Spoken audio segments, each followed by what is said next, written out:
Hey everybody! In this video, we're going to talk about complementary colors.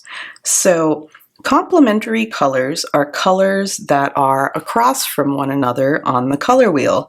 So those would be things like blue and orange, yellow and violet, and red and green. So those colors sit across from one another on the color wheel, meaning they're kind of opposites in hue.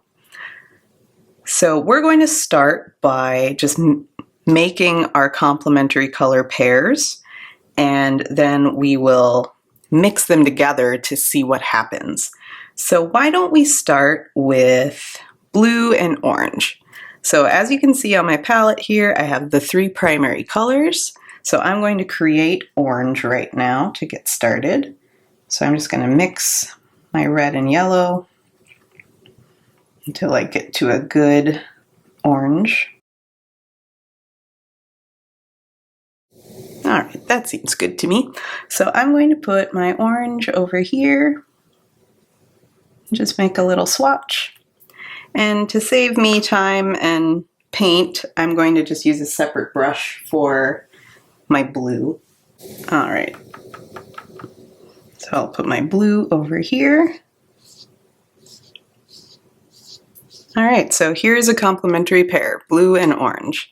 Now what's interesting about complementary colors is they're opposites, and when we put them next to one another, they kind of create this visual vibration because they're so different. So when they're next to each other, they get more intense when they're next to each other. And that's why so often sports teams use complementary colors, such as the Broncos, right?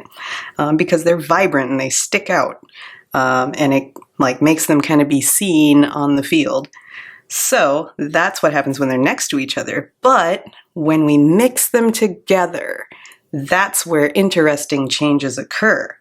So what happens when we mix them together is essentially you're mixing all three primaries together. And when all three primaries get mixed together, it creates something known as a neutral. And so if we mix them all kind of equally, we get a neutralized color. However, what is really beneficial with complementary colors is maybe you have a really intense color, such as this orange, and you want to tone it down just a little bit. So you're like, I think that, this orange is a little too vibrant, and I want more of like a nice fall color sort of orange. What we would do there is then just put a tiny little bit of its complement into the orange, and we'll mix it together.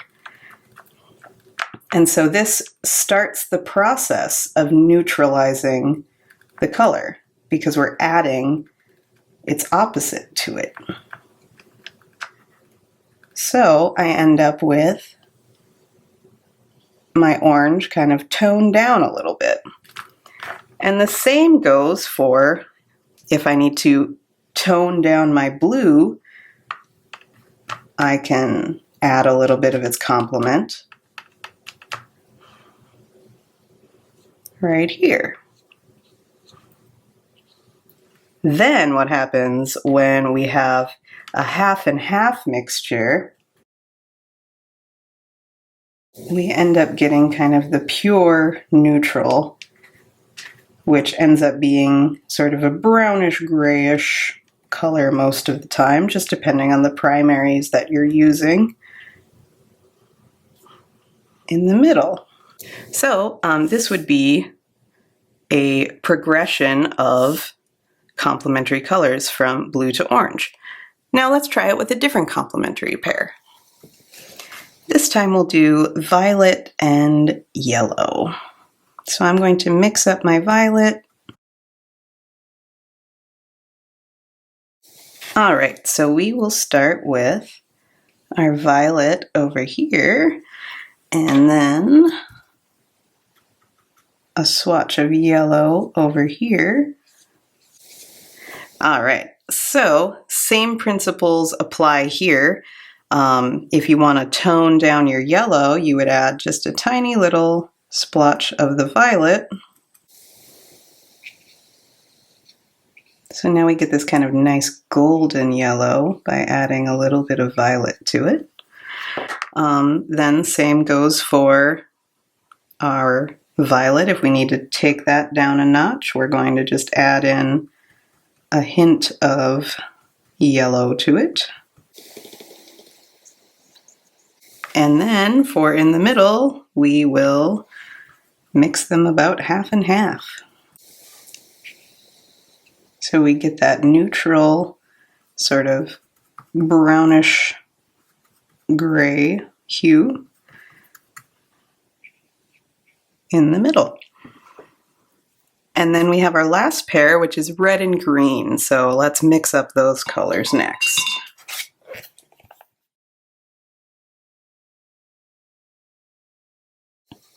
Okay, so we'll add green over here.